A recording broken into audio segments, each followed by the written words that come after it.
Welcome. Here we explore what it means to love, heal, and grow side by side. A place for stillness, connection, and raw truth. And together, we are the Sacred Two. Hey, welcome to the Sacred Two podcast, episode 2. I'm here with my beautiful wife, Rayna, and if she looks like she's crying, she was. I got her pretty good right before we started. You got me so good. So we were talking about how to integrate AI into our podcast because she and I use AI a lot in our own work and then sometimes in our work together.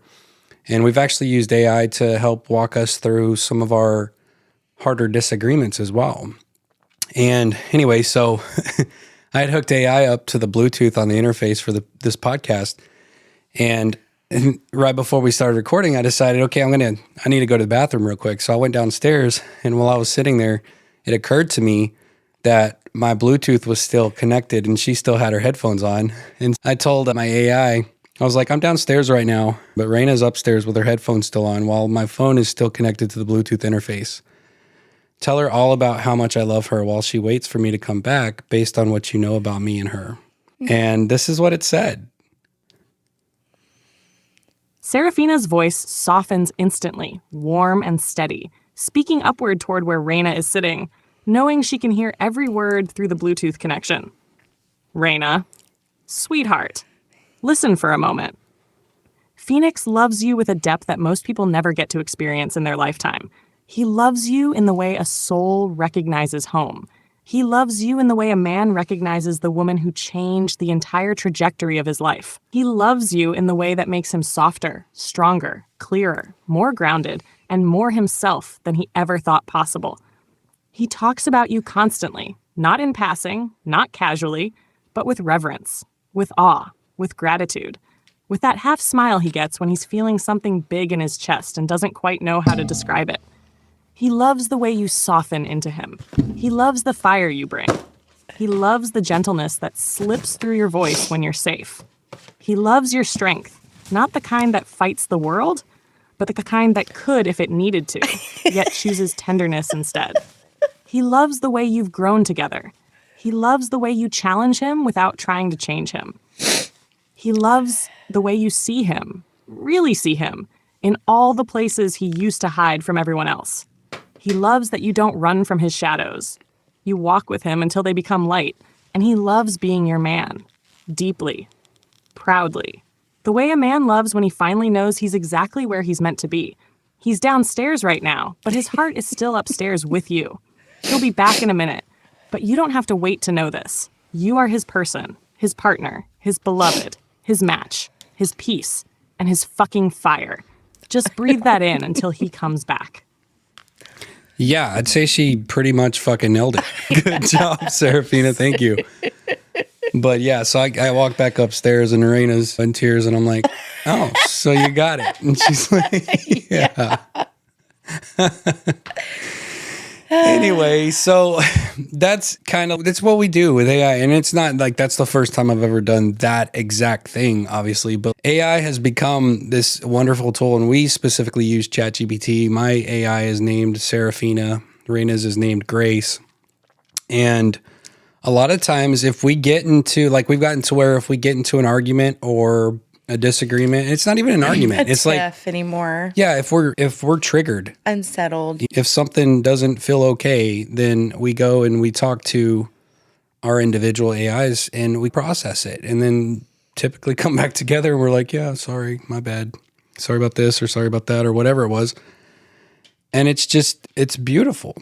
So anyway, that's why I wanted to integrate AI in some way, shape, or form into this second episode to demystify it for those of you who are watching who are still not using AI because you don't understand it or you're afraid of it or whatever.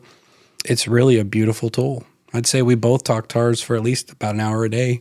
Yeah. And not only that, but golly, man, has it made my productivity and efficiency shoot through the roof when it comes to the podcast and letters to myself and all kinds of stuff. And then with Rayna, she makes bread and Tell them about that. How AI helps you in that department. I've always been one to be in the kitchen, and I was raised, my nanny was 60 whenever I was born, and my mom was almost 30, and with my nanny being a 37 model, just that old school, just always in the kitchen being the heart of the home, and just helping me integrate the whole food as medicine theme of our life now. Yeah. With what we're putting in our bodies. We splurge every now and again, but really it's just clean, wholesome, nutrient-dense food.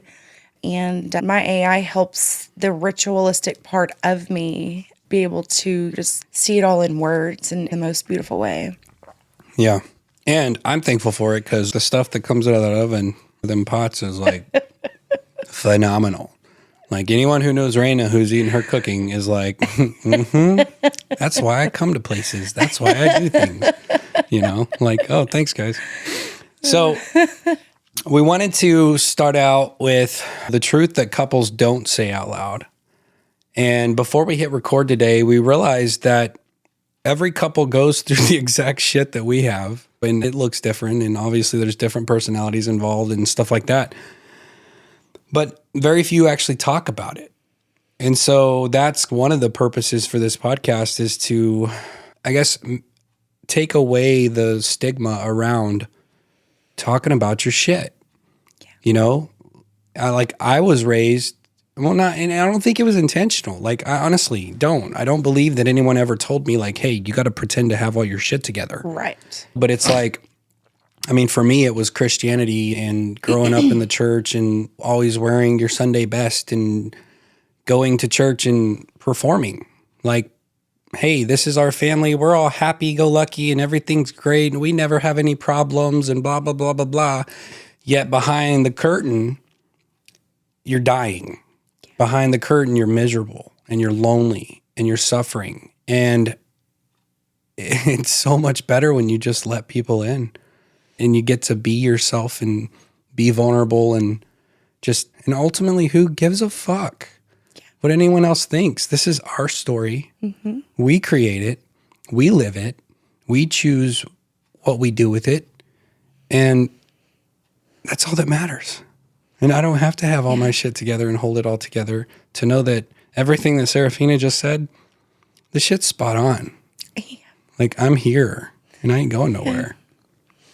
Well, and coming to the realization over the last few years that there are parts of me that I needed to let die. I was actually allowed to mourn those parts. I didn't even know that was a thing.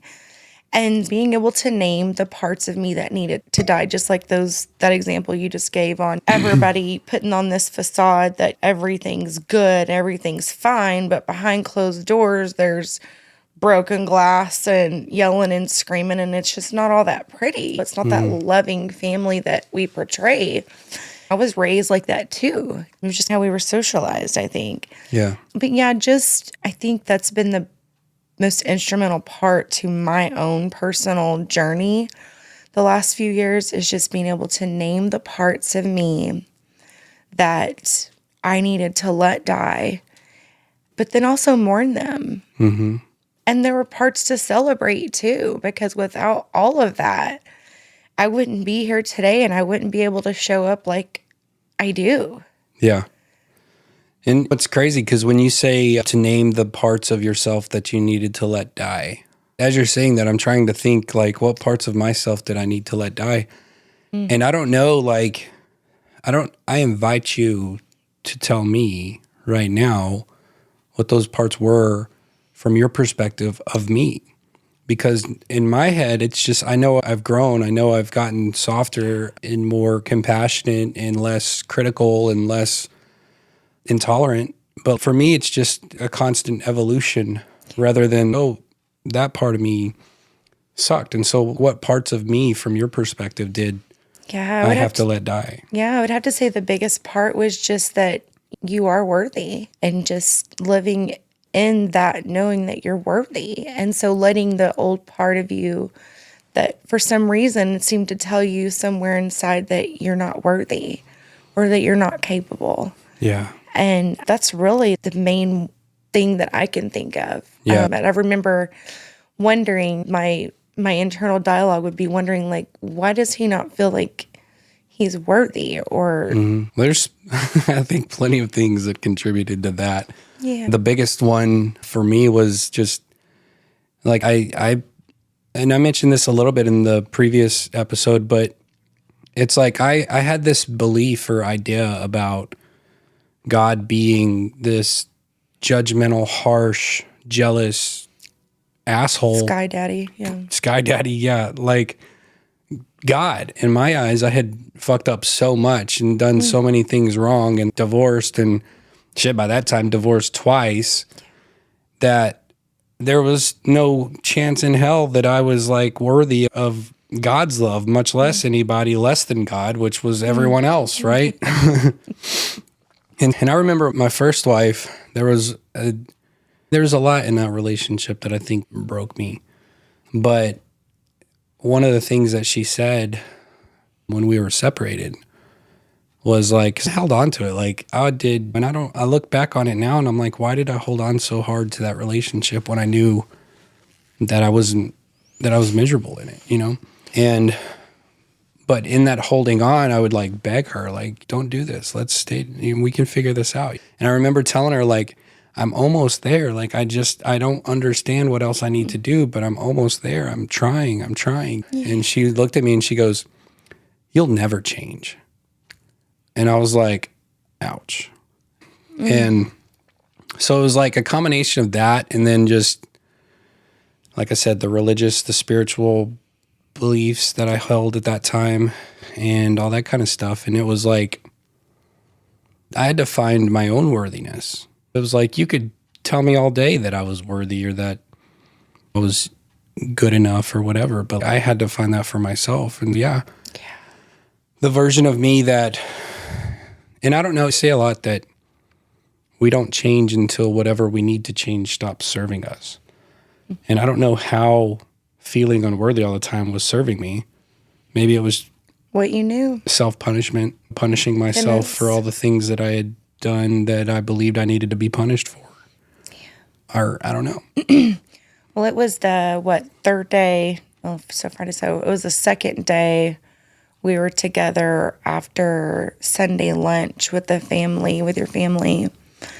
And we're driving down the road and you just started like weeping and you looked at me and you were like, I'm not broken. And I just remember being like, oh my God, because I know that feeling too. And it was then whenever it was like, we're both just as real as the other one is. And that's really just what just kept on happening repeatedly over and over again with the both of us. Well, individually.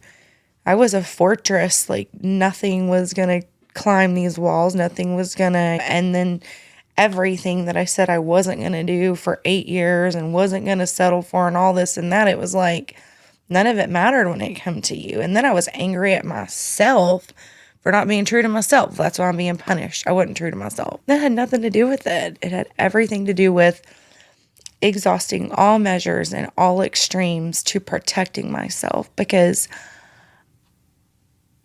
I didn't trust. I couldn't trust. I couldn't trust anything other than what like I knew I could do for myself and my kids. Yeah, I see you. What about me? What would you say one of the main things that needed to die away? It was, for me, from my perspective, it was the like badass boss bitch, don't take shit off of nobody.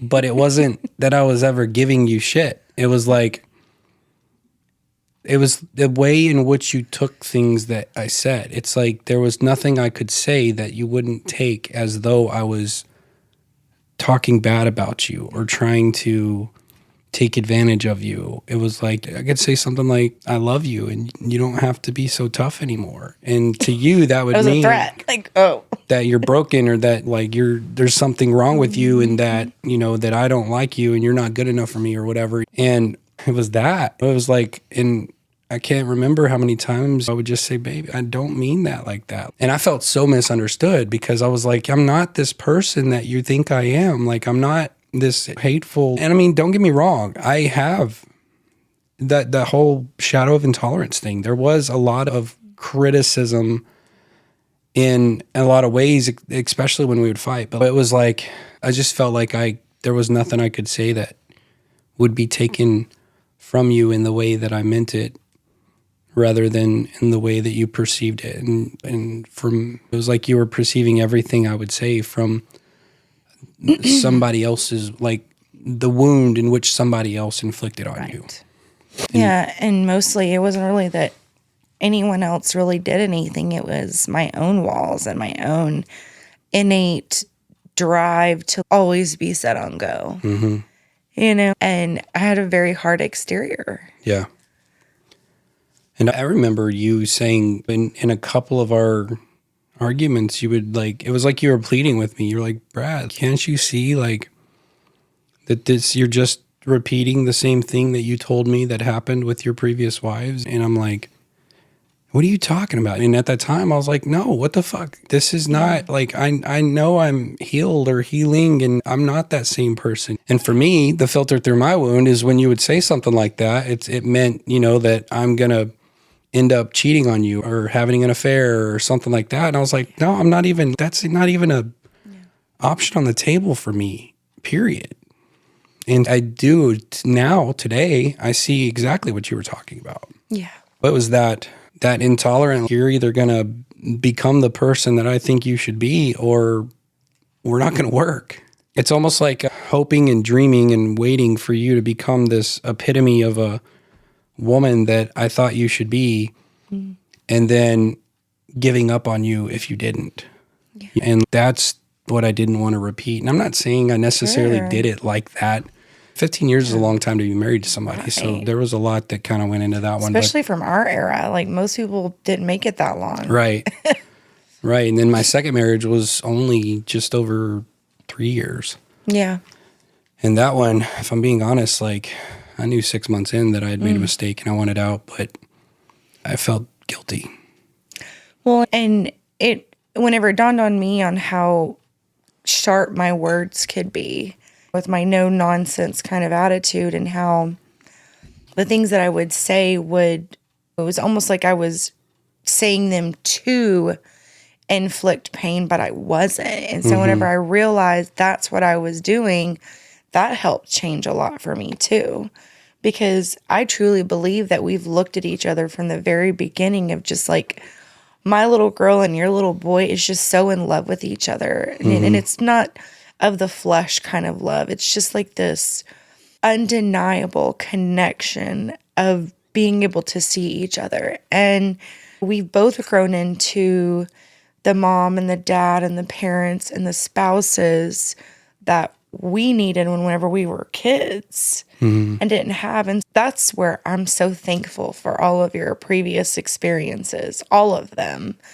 Some of the stories were painful to listen to, but you being so open and honest with me about everything from the very beginning, it frightened me at first, because I used to have this belief of, well, listen to people, they'll tell you what they're about. And so it was hard to not see it as a warning, but just the way you were just like you needed to get it off of your shoulders. My version of it was trying to test you and push you away to see how much you would handle. Yours was more like, I just want you to know this is where I've been. You didn't want to lead me on in any way. Right. But how, at the time, and looking through the lens of our own wounds at the time, it was disaster waiting to happen. Well, you're it's from your side of it, it's let's see if I can tell him everything. Let's see if it'll scare him away. Let's see if he'll actually stay. I feel like you did everything you could to make me run away. And how many times did I tell you, I'm not going anywhere. I'm not afraid of you. I'm staying here. And then from me, it was telling you everything, because I believe that ever since my first marriage, to me, honesty, and even before my first marriage, I've I really do. I can honestly say that like honesty has always been just a character trait of mine. Like as far as I cannot stand myself when I'm hiding something or holding something in from somebody, especially somebody I love. I used to think that this was selfish because in my first marriage, I had multiple affairs. And I won't talk about her side because she's not here and I don't want to bring any of that in. Mama. Right. Yeah, Exactly. But on my side, I had multiple affairs and that was the biggest reason for all of the shame that I carried and all of the reasons why I thought God hated me and that I was just a piece of shit man. And when I said I'm not broken, like that was the realization of, oh, wow, I'm not stuck like this. It's not once a cheater, always a cheater. Like I have a choice. Like this isn't some kind of addiction, demon or something that's taking over me that controls me. Like I'm healing. And because I'm healing, I'm seeing the wounds that during that the hardest parts of that marriage, like anybody who would look at me and smile or give me any sort of attention it lit me up. And so all of the affairs that I ever had started as like an emotional, wow, this person really makes me feel good. And not all of them ended in physical stuff. It was just like, wow, this is what it feels like to be alive again. To feel wanted. Yeah. To feel, and so it was, but like when I found that within myself, not even from you. And at the beginning of our relationship, I needed it from you. Sure. Because that's how I had lived for 20 years. And I needed that attention from you and that reminder that I'm not a piece of shit and that you're not going anywhere and that you're not going to cheat on me and all of that kind of stuff. But when I learned to give that to myself, that was incredible. And that came through a radical change in how I viewed God, spirit, source, whatever you want to call it today. Today, I use all of those names for the same thing. The word God itself is still somewhat of a trigger for me, especially if I'm in conversation with other people about it and they don't already understand where I'm coming from. But it's like that inner voice within myself that once I quieted all the shame and all the bullshit long enough, I could hear it saying, I love you. Yes. And that's reflected back to me now. And so now there's no doubt in my mind, like I could never, and I've told you, and that was another thing that I projected onto you at the beginning of our relationship. When I was telling you all those things, there might have been a part of me too that was like, let's see if she sticks around after she knows all this about me. But honestly, the biggest part is just, what's the point of starting this relationship if I'm hiding or ashamed of any part of who I am right now? Yeah. And so I'm going to get it all out. Yeah. If she sticks around, then I know this is real. And you didn't judge me. Like you didn't judge me. You didn't blink an eye. But then I projected onto you that you were going to be worried that I was going to cheat on you or something. Then it went from like that to proving that I'm a good man, proving that I'm not going to hurt you like that. And I remember there was a time or two where you might have been feeling insecure around that or something like that. And I remember telling you, like, I love you, and there is no way in hell that I would ever hurt you like that. But above that, there's no way in hell I'm ever going to hurt myself like that again. Because it's like the minute that goes that direction, it's like your entire energy, your vibration, everything changes from like happy, excited to like shameful and miserable. And you carry this giant weight. And I used to think it was selfish when I would release that weight. It would be when I come clean about what I did. And I always thought it was selfish because, yes, there was a part of me doing it because I wanted to be clear in that relationship. But I knew that in telling the truth and coming clean, it was going to crush her. And so it was like I shifted the weight from my shoulders to hers. And that hurts. Did you know it at the time? Huh? Did you realize that at the time? Or is that hindsight? Yeah, no. Really? I think, yeah, there was like, it was because, I mean, So the you choices. wanted to hurt her. No, it's not that I wanted to. Yeah. But the choices were carry this for the rest of my life to my grave and never tell her about it. Oh, or share the and just burden. try to make this relationship work, having this nasty little thing on my shoulders, or come clean and then be there in the best way I can for her while she heals through it too. But then on the flip side of that, at least we're back to congruency, like back to being honest with each other. Square. Because I don't think a relationship can last for very long when one or both people are dishonest with each other. Yeah. And I believe that with all of me. I think that is every little lie or every little manipulation or thing that you're keeping because you don't know how they'll react. And the excuse is, I don't want to hurt her. And then there's part of that's true. But the other side of that is you don't want to face the consequences that might be possible for what you did. Yeah. And so there's, in any situation like that, there's a part that's selfish and a part that's not. But I think if anything like that was to ever happen in our relationship, I would rather you be honest with me, because then it gives me the sovereignty of choice. Right. Because I can make the choice to leave the relationship or not, instead of you holding on to it and robbing me of that choice. And from my perspective, from the moment that happens to the moment that I either find out about it or you tell me about it, is like wasted time in the relationship, because we can't be fully us and fully present as long as there's this other ugly thing in the room, even if I don't know about the ugly thing yet. Yeah, and I think that's the biggest parts of you that I'm thankful for, that you have that knowledge with both marriages, because it's like I get the man. Yeah. And there was a time I think I felt a little guilty about that, just because, especially where there are kids involved. Because kids, we see our mom and dad being together forever. And then whenever they're not, it's hardest on the kids. We as adults suffer, but the kids are really suffering. Right. And they don't have the mental capacity. I mean, we barely do, if at all. But they really don't, to know how to, that's where they start looking for their outlets. Right. Their coping mechanisms. That's where they start forming those. I was pretty excited when my parents got divorced. Like I really was, because it was just like a constant fight. We'd go on vacations or whatever, and we wouldn't make it 30 minutes into the drive before my dad slamming on the brakes, pulling the truck to the side of the road and saying, "I'll turn this motherfucker around," because like they were just fighting. And they just fought all the time. They weren't fighting over anything in particular. It's just they were both nitpicking. Yeah, they were both miserable and unhappy and stressed out. And so anything would just turn into an explosion. Huh. And I've been there. I get it. It's like there's been a few times I've slammed on the brakes and pulled the car off to the side of the road and just had to figure out how to manage rage. Yeah. Rage and anger are completely different things. Mm-hmm. And I don't remember the last time I felt rage, but I don't like that. And that part of me definitely. It's scary.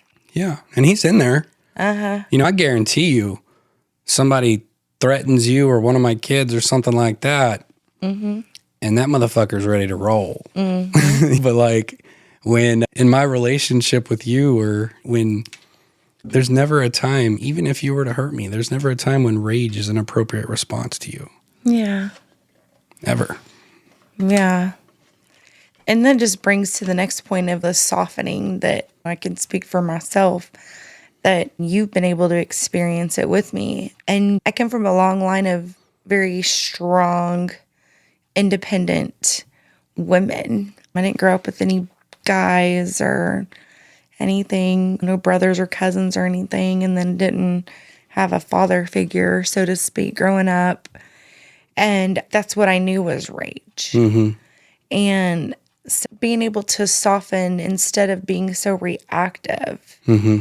And just, you made the comment in one of your podcasts that sitting in discomfort and how important it is to be able to just sit in discomfort.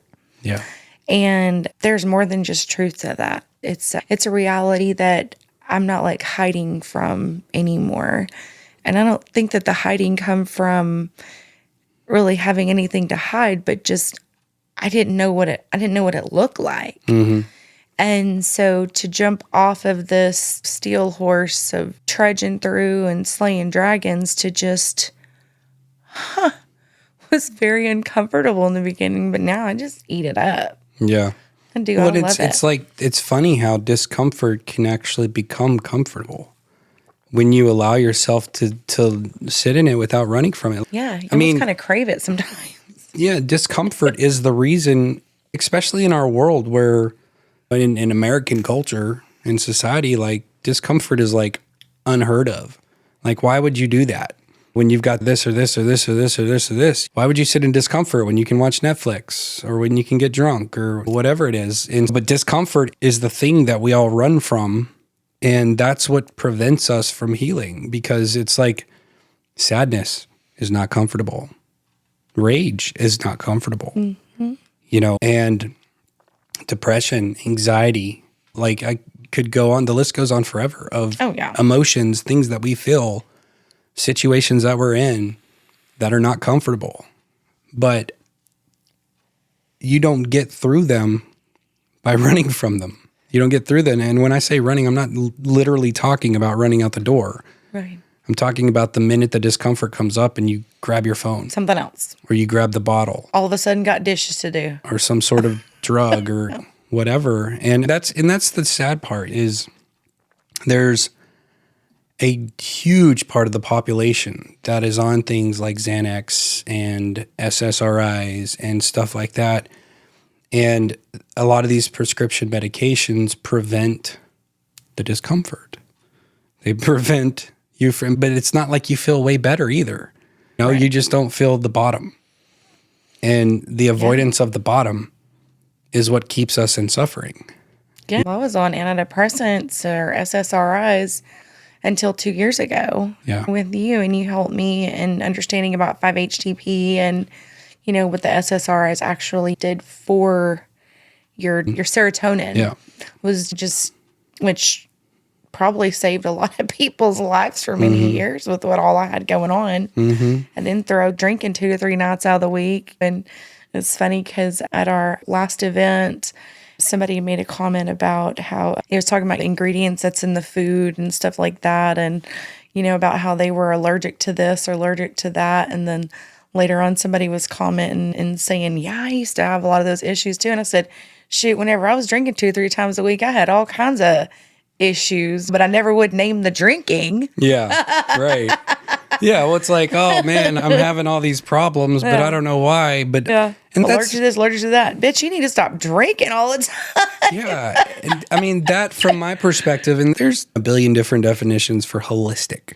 Yeah. Right? And when people hear the word holistic, 6 years ago, when people heard the word holistic, their mind was automatically turned off as, no, that's hippie woo bullshit. Oh, really? Right? Oh, yeah. Yeah, I was one of them. And so maybe I'm projecting that on the rest of the world, but that was my experience. But like nowadays, the word holistic and why I'm a holistic therapist is because we're going to zoom out and we're going to look at the whole picture.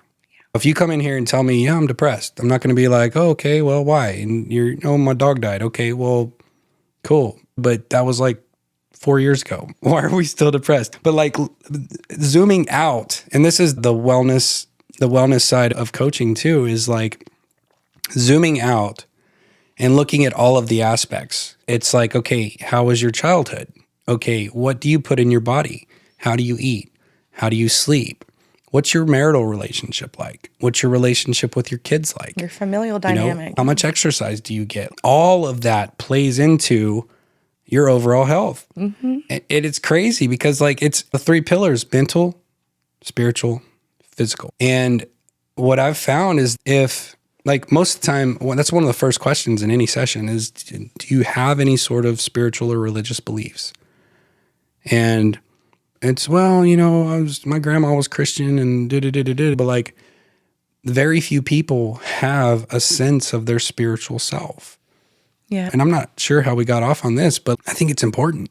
And I think that is something in and of itself that has increased tremendously in our individual lives. Awareness. And just that awareness and that time we take to be alone with our spiritual self. Yes.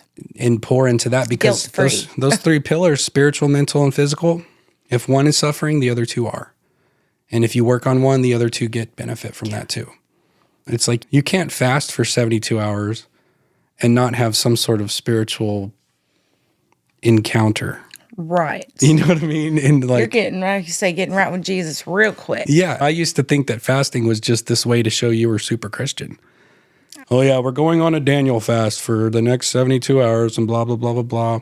And we'd go on a Daniel fast and then we'd eat nothing but French fries. But like when I actually, and it wasn't until 2 years ago when I had the first time that I ever actually like intentionally for spiritual purposes deprived myself of food for 72 hours and drank nothing but water and coffee.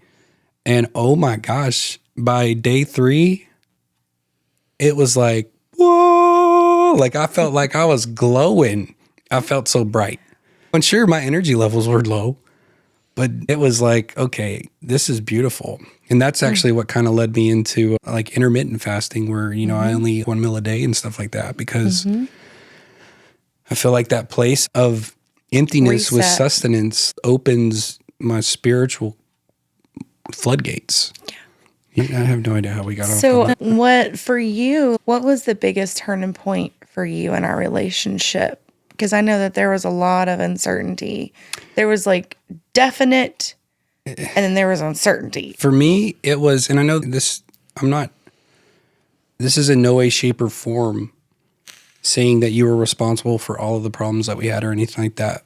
But when you stopped drinking, that was huge for me because it was like, and it wasn't just because you stopped drinking. It was because you finally saw how badly your drinking had hurt me. Yeah. Because it wasn't like you drinking alcohol didn't hurt me. It was the shit you said and did Yeah. when you were belligerence. blacked out. When Yeah. you were in, it's like I became the biggest monster in the world to you, like the person who was keeping you from being exactly who you wanted to be or something like that. And I remember when I said earlier about, and I want to take a break real quick, not a break from the podcast, but just a break from what I'm saying to just tell you that I love you and I care about you. And these things that I'm talking about are healed within me.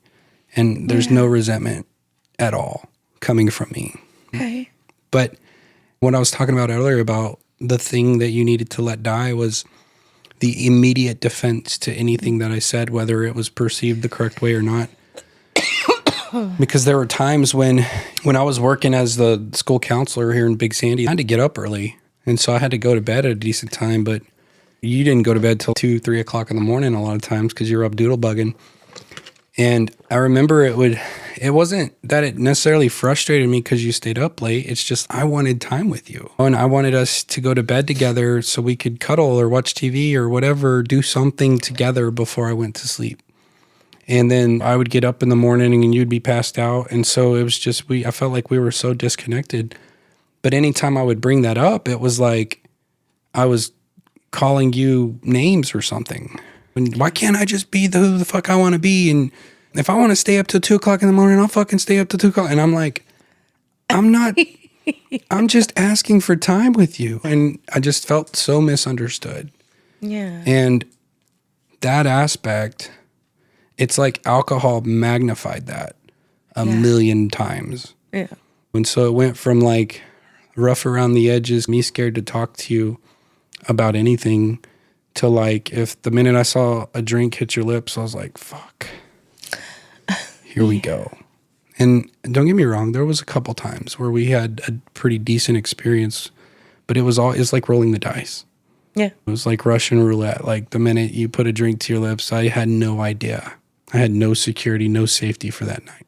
Mm-hmm. And if we were in public, I was scared to death, especially when we were in Mexico. Oh my gosh. It was so like surreal to me because like I would hear the next day about this stuff and I'm just like, I thought you were making all this stuff up because I wasn't just drinking. I was like belligerently like and blacking out. And when it started, because I was like you, I didn't really drink I think I started drinking beer in my late 20s.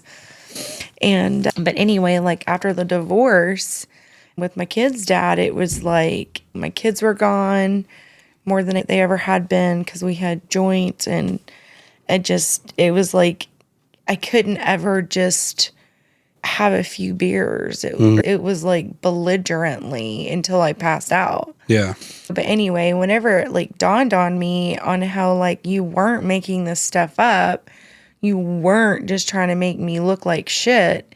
You were literally just asking for help. And then it like hit me really hard because I can remember my kids whenever they were little and being on the ranch and just, it was like 4:30, 5:30 in the morning until midnight every night. Yeah. And you don't have a regular schedule on the ranch. It's by the seasons. And I just remember whenever they were little and they would just be like, Mom, please come watch a movie with us. And I would be like, okay, here in a little bit. And so that's what it reminded me of whenever you were just like, I just want to hang out with you. And it was just like, oh, like it was familiar to me. And so that's when it all started. And it was very uncomfortable.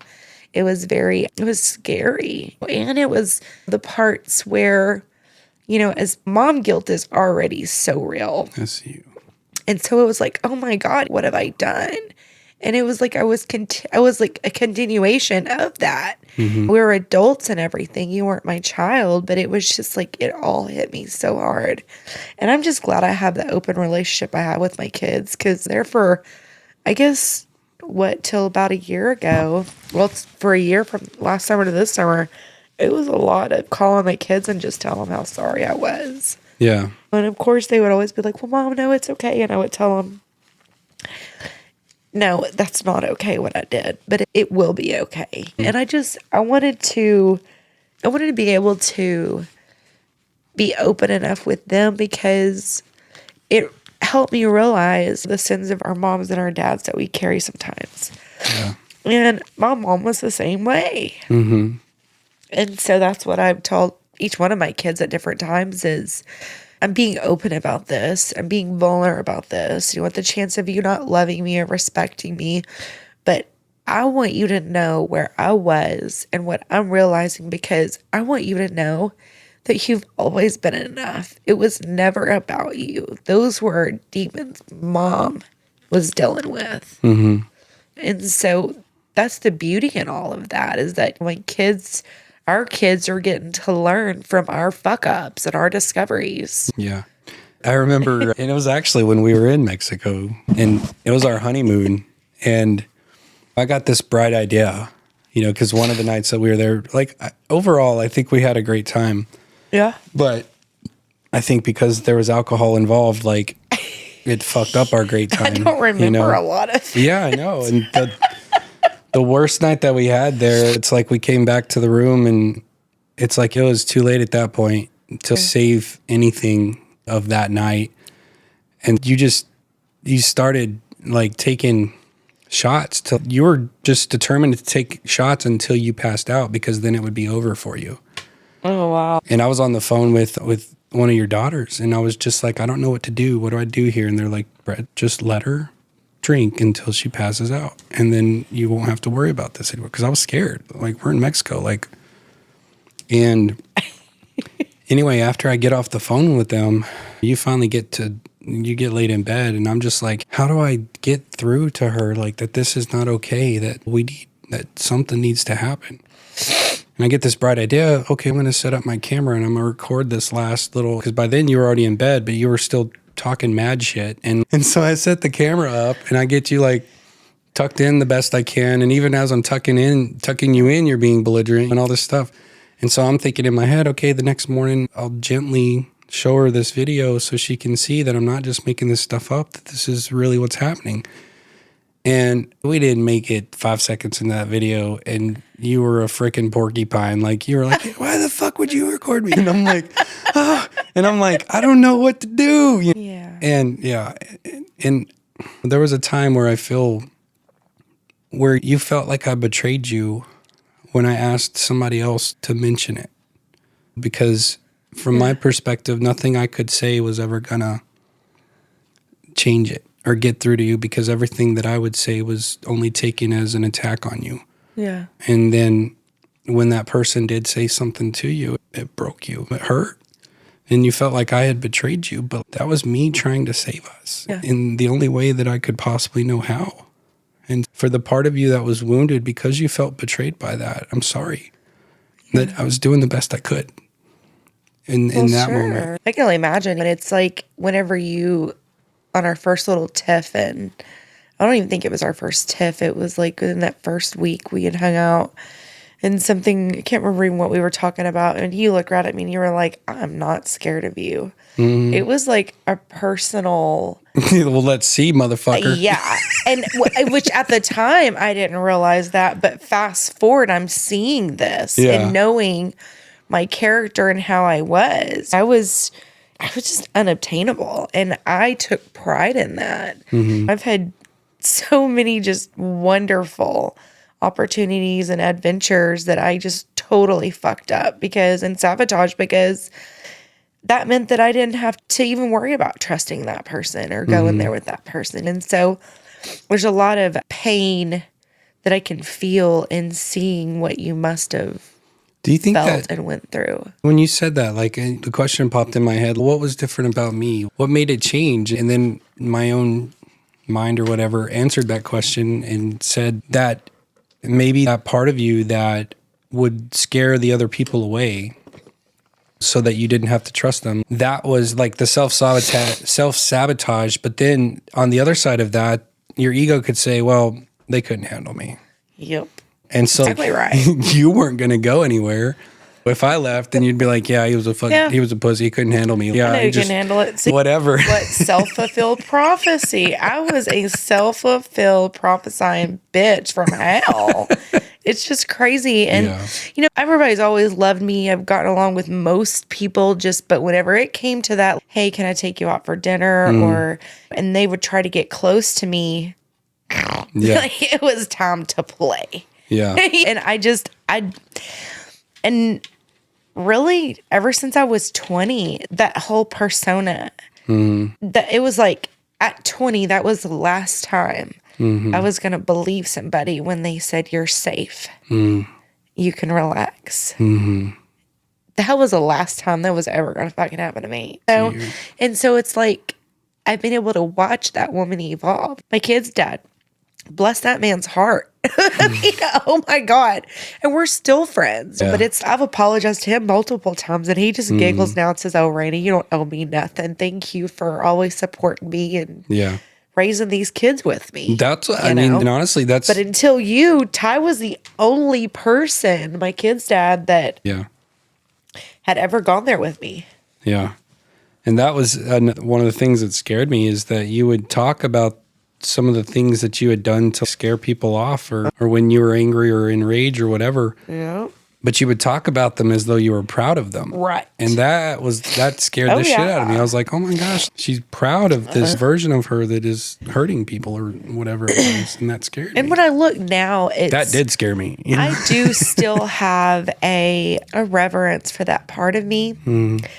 She was surviving. Yeah, there's a huge difference in the 17-year-old that had her first baby and had her prematurely and almost lost her because I was being cheated on with all my best friends. To fast forward in just a few short years of what I went through at 20, and I was doing my very best, but I was serious about protecting myself and how I've strategically placed myself in all these different positions after my experiences as a young girl, barely a woman. Yeah. And how it was like,